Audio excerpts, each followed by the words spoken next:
Bom dia, estamos começando mais um programa Médico da Família. Hoje, dia 28 de março, segunda-feira, vamos iniciar esta semana falando sobre um tema importantíssimo: anemia falciforme, uma doença bastante comum que afeta muitos bebês, mas que ainda é pouco conhecida. É verdade, você em casa às vezes já ouviu falar nesse nome, mas ainda não sabe bem o que é. Claro que anemia você já tem uma noção, mas por que falciforme? Então vamos tirar todas as dúvidas no dia de hoje. Programa imperdível. Os abraços vão para o César Valdez e seus familiares, moradores lá da Vila Doutor Albuquerque. Também para o Armando Alves Leite, morador do bairro Jardim Paradiso. E um abraço especial a todos os funcionários e funcionárias das lojas Anitta. Esses dias eu mandei um abraço para a loja Anitta da Avenida Mato Grosso e do shopping e choveu pedido para mandar para todas as lojas. Então tá aí um abraço especial a todas vocês que são funcionárias e funcionários que atendem tão bem a todos nós campograndenses e também ao povo sul-mato-grossense. Parabéns pelo excelente trabalho. A anemia falciforme é uma doença hereditária que afeta os glóbulos vermelhos do sangue. Os primeiros sintomas, como dor nos braços, pernas e barriga, aparecem nos bebês que têm entre 4 a 6 meses de vida. Através do teste do pezinho, já é possível detectar a predisposição que a criança tem de desenvolver esta doença. Caso dê positivo, outros exames precisam ser realizados para complementar este diagnóstico. Portanto, se o teste do pezinho vem lá, traço de anemia falciforme ou anemia falciforme, leve ao pediatra para que ele possa complementar este diagnóstico. E aí sim, com a confirmação, provavelmente ele vai te encaminhar para o hematologista, que é o médico responsável pelas doenças do sangue. Portanto, estamos hoje aqui com uma especialista neste assunto. Ela que é hematologista, doutora Evne Cristina Luna. Bom dia, doutora. Bom dia. É um prazer tê-la aqui em nosso programa. E como a gente sabe, a anemia falciforme é uma doença que as pessoas às vezes veem no teste do pezinho, chegam até nós pediatras assustadas, porque elas abrem o teste do pezinho. E muitas vezes vêm lá falando o que é e tal, aí confundem completamente. Muitas mães que estão nos assistindo devem ter essa noção. O que é realmente anemia falciforme do ponto de vista hematológico? O paciente que tem anemia falciforme é aquele paciente que apresenta o que a gente chama de homozigose para hemoglobina S. O que é isso? A anemia falciforme é uma doença genética. Esse defeito genético ele provoca uma alteração na hemoglobina, que é uma proteína que carrega o oxigênio no sangue. E essa hemoglobina ela vai ter uma formação defeituosa. E essa formação defeituosa, você precisa ter uma quantidade grande dessa hemoglobina para que haja realmente os sintomas, o quadro clínico. Então, a gente só considera o paciente que tem anemia aquele que tem uma quantidade suficiente dessa hemoglobina S. É importante a gente diferenciar aquele paciente, aquela criança que tem o traço da anemia falciforme, porque ele não tem uma quantidade de hemoglobina S suficiente para ser considerado doente, porque ele tem uma boa quantidade de hemoglobina normal. Então, o homozigoto, que a gente chama, é o paciente que tem o predomínio da hemoglobina S, da hemoglobina defeituosa. Quer dizer, então, a criança, o nenezinho, nasce com essa determinação já. Nasce determinação genética. Genético. Quer dizer, os sintomas podem vir, aí vai depender das idades de cada paciente, para que possam estar aparecendo os sintomas e aí buscar um diagnóstico definitivo. Durante a gestação, há o predomínio de uma hemoglobina que chama hemoglobina fetal. Essa hemoglobina, ela protege contra os sintomas. Então, logo no início da vida, após o parto, existe uma certa proteção contra a anemia falciforme, a doença. Depois, a partir dos 3 meses, quando começa a cair a hemoglobina fetal, 6 meses, aí você começa realmente a ter a apresentação mais clara da doença. E aí, doutora, quais seriam os sintomas principais? As pessoas estão em casa, umas com o nenenzinho no colo, às vezes não fizeram o teste do pezinho, que é obrigatório, deve ser feito de rotina em todos os hospitais, em todos os pacientes. Nós já falamos sobre isso aqui. Mas essas pessoas devem estar agora se perguntando, será que meu bebezinho tem? Quais seriam os sintomas da anemia falciforme? Então, primeiro que o teste do pezinho, ele é feito inicialmente ao nascimento, né, os primeiros dias de nascimento, e existe a necessidade da comprovação com exames posteriores se realmente é homozigose para anemia falciforme. Nesse período, enquanto não se faz esse exame, que às vezes pode ser num período de 1 ano para você ter a repetição, os sintomas normalmente estão relacionados com dor, que a criança não vai poder referir, né, que está sentindo dor, então a criança apresenta choro, icterícia, que a gente chama, que é o amarelão nas escleras do olho, o branquinho do olho fica amarelado, que é por conta da destruição dessas hemácias.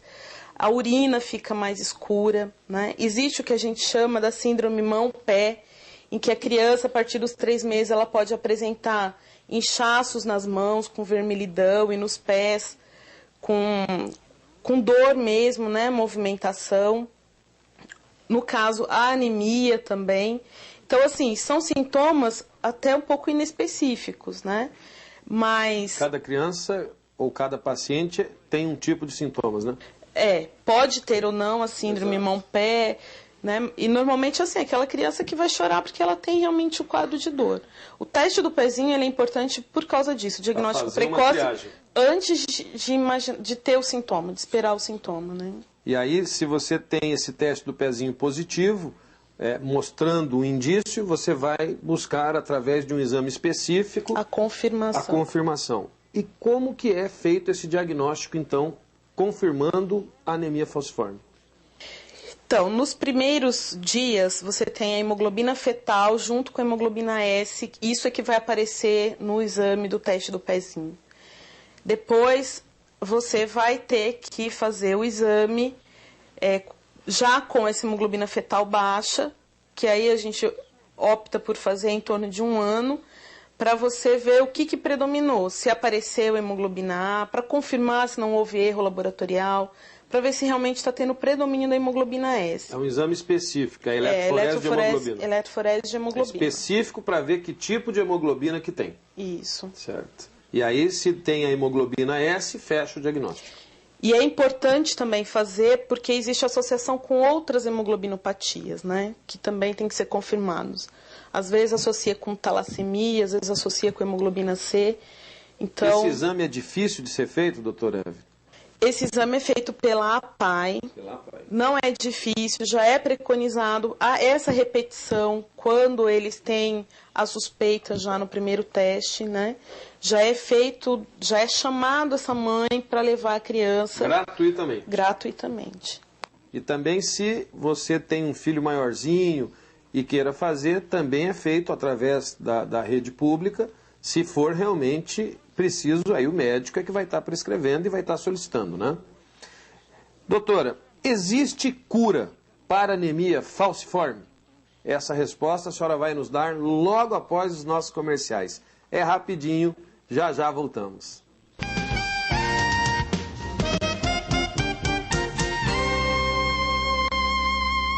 Estamos de volta com o programa Médico da Família. O tema hoje importantíssimo, anemia falciforme. Estamos tirando todas as dúvidas com uma especialista, ela que é hematologista, doutora Evne Cristine Luna.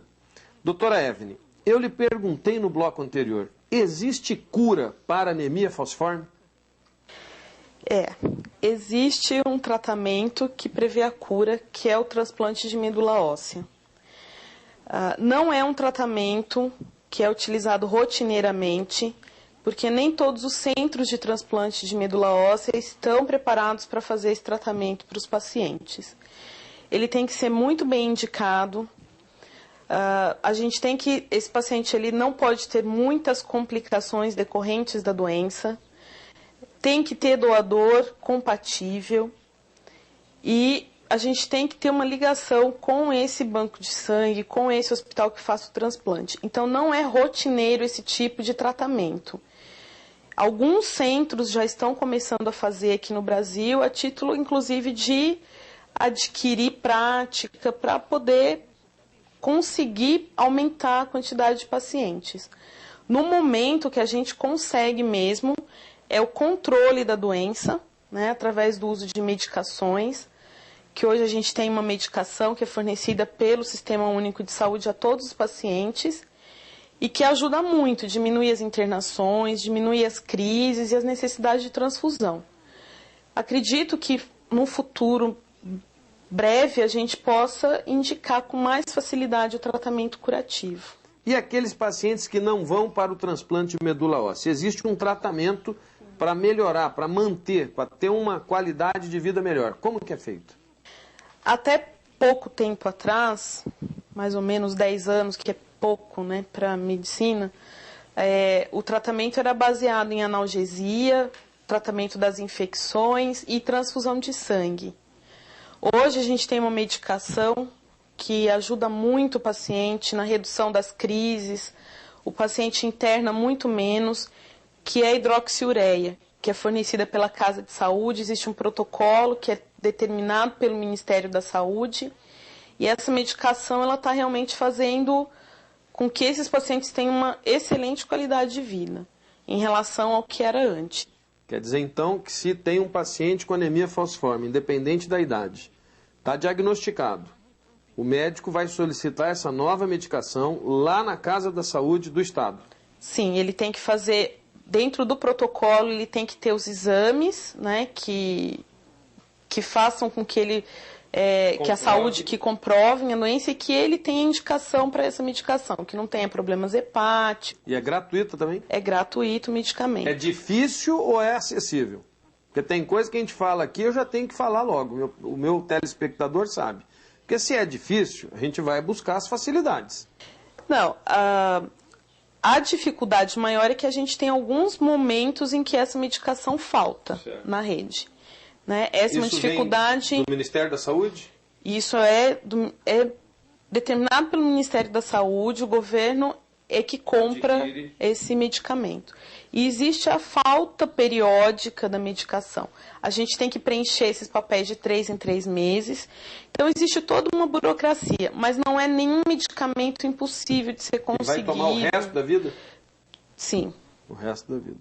A senhora tem, por exemplo, assim, uma estatística de quantos pacientes hoje nós temos, se for a nível de Campo Grande ou de Mato Grosso do Sul, com essa doença? Olha, que a gente tem levantamentos, né, que aqui no Mato Grosso do Sul a estatística é um pouquinho mais baixa que no restante do Brasil. No Brasil é em torno de 4% da população tem a doença. Aqui a gente não tem a estatística certa mesmo, porque a gente sabe que existem pessoas que, por incrível que pareça, mesmo adultos ainda não foram diagnosticados com anemia falciforme. Nós temos em torno de 60 a 70 pacientes fazendo acompanhamento no hospital regional e no hospital universitário. Tem alguns outros que estão em clínicas particulares, que estão na Santa Casa, que a gente não tem muito essa estatística. Desses pacientes, 90% está fazendo uso do Hidreia. Doutora Evelyn, essa patologia, a anemia falciforme, ela tem uma tendência por alguma raça, raça negra, os descendentes do continente europeu, mais no sexo feminino, masculino? Como que é isso? Explica pra gente. Então, a anemia falciforme, ela é originária do continente africano, né? Essa alteração genética inicialmente ocorreu lá. Com o tráfico de escravos para o Brasil, para a América, é que essa doença chegou até aqui. Então, inicialmente, havia mesmo essa predominância em indivíduos de etnia africana. Só que com a miscigenação do povo brasileiro, a gente não tem como determinar que ela só vai ocorrer em pessoas que tenham a cor da pele que identifica ele como descendente de africanos. Inclusive saiu agora na última publicação da revista da Sociedade Brasileira de Hematologia um trabalho falando sobre isso, que está praticamente 50% das pessoas que são determinadas, que se consideram brancas, tendo a anemia falciforme. Certo. E ela não tem predomínio para sexo. Não tem predomínio para sexo? Não. Ótimo. E essa doença, ela pode aparecer em qualquer idade da vida ou tem que aparecer na infância, os sintomas? Então, isso é outra coisa também que, por ser uma doença muito grave, a gente imagina que já na infância a pessoa vai ter o diagnóstico feito. Mas, por exemplo, essa semana mesmo a gente teve uma paciente que chegou no hospital universitário com 31 anos de idade que fez o diagnóstico com essa idade, né? Então, na verdade, existe a possibilidade de pessoas serem diagnosticadas mais tardiamente. Doutora Evelyn, eu quero agradecer, já solicitar que você volte mais vezes aqui para falar sobre este segmento da medicina que é a hematologia. Nós temos inúmeras doenças, é muito vasta a doença dentro da hematologia e a nossa produção vai estar entrando em contato, se você nos permitir, para que possa retornar mais vezes aqui em outros temas também. E hoje quero agradecer a sua presença e estamos sempre à disposição aqui, o Programa Médico da Família. Muito obrigada. E você que ainda tem dúvidas sobre este assunto ou outros relacionados na área da saúde, anote aí os nossos endereços. O nosso e-mail, medicodafamilia@hotmail.com. Se enviar uma carta pelo correio, escreva Rua Independência 260, Vila Santa Luísa, o CEP 79005-260. O nosso compromisso é e sempre será de fé e saúde. No próximo programa vamos falar sobre a cirurgia oncoplástica, uma novidade no tratamento do câncer de mama. Uma boa tarde a todos vocês, fiquem com Deus e até lá.